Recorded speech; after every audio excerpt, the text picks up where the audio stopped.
ಅಲೆಮಾರಿಗಳು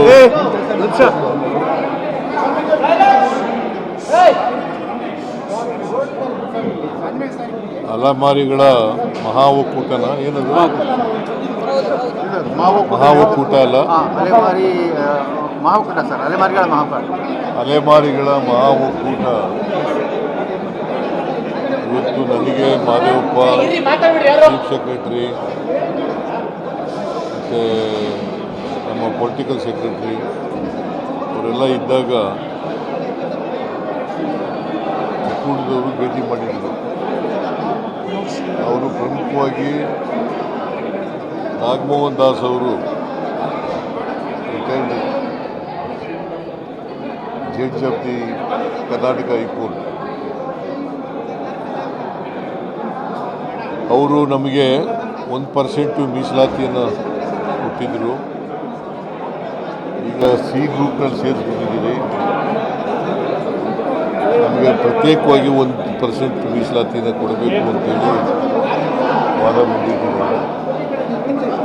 ಆಮೇಲೆ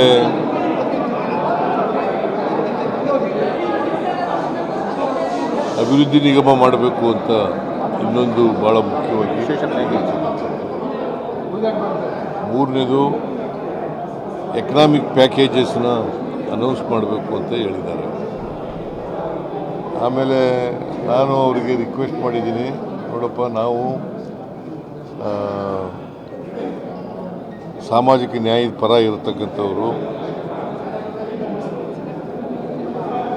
ನಿಮಗೆ 1% ಕೊಡಲಿಕ್ಕೆ ಯಾವ ಥರ ಮಾಡಬೇಕು ಅನ್ನೋದ್ರ ಬಗ್ಗೆ ಲಾ ಡಿಪಾರ್ಟ್ಮೆಂಟ್ನವ್ರ ಜೊತೆಯಲ್ಲಿ ಮತ್ತು ತಜ್ಞರ ಜೊತೆಯಲ್ಲಿ ಮಾತಾಡಿ ತೀರ್ಮಾನ ಮಾಡ್ತೀವಿ, ನಮ್ಮ ಮೇಲೆ ವಿಶ್ವಾಸ ಇಡಿ ಅಂತ ಹೇಳಿದ್ದೀವಿ. ಆಮೇಲೆ ಈ ಎಕನಾಮಿಕ್ ಇದು ಎಂಥದ್ದು ಅಭಿವೃದ್ಧಿ ನಿಗಮ ಅದು ಮಾಡಲಿಕ್ಕೆ ಏನು ತೊಂದರೆ ಇಲ್ಲ ಅಂತ ಹೇಳಿದ್ದೀವಿ. ಆಮೇಲೆ ಎಕನಾಮಿಕ್ ಪ್ಯಾಕೇಜಸನ್ನು ಮಾಡಬೇಕು ಅಂತಕ್ಕಂಥದ್ದು ಹೇಳಿದ್ದಾರೆ.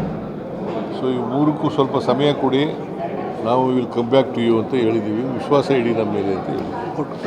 ಆಮೇಲೆ ನಮ್ಮ ಈ ಕೇಸ್ ಹಾಕಿದಾರಲ್ಲ, ಕ್ಯಾಬಿನೆಟ್ ತಗೊಂಡಿರ್ತಕ್ಕಂಥ ಡಿಸಿಷನ್ನು 665 ತಗೊಂಡಿದ್ದಾರೆ, ಅದರ ಮೇಲೆ ಕೇಸ್ ಹಾಕಿದರೆ ಆ ಕೇಸನ್ನು ವಾಪಸ್ ತಗೋಬೇಕು ಅಂತೇಳಿ ಮನವಿ ಮಾಡಿದ್ವಿ.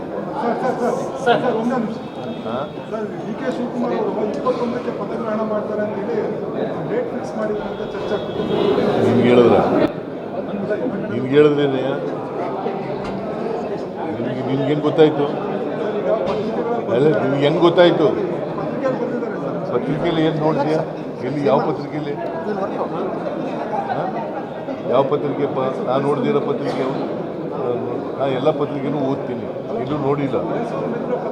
ಮೈಸೂರು ಅಂತ ಸರ್ ಬೆಂಗಳೂರು ಗುಂಡಿ ಸರ್ ಬೆಂಗಳೂರು ಗುಂಡಿದೊಂದು ಸರ್ ರಸ್ತೆ ಗುಂಡಿ ಡೆಡ್ ಲೈನ್ ಇತ್ತು ಸರ್. ಬನ್ನಿ ವಿಶೇಷ ಬರ ಸರಿ ಸರ್.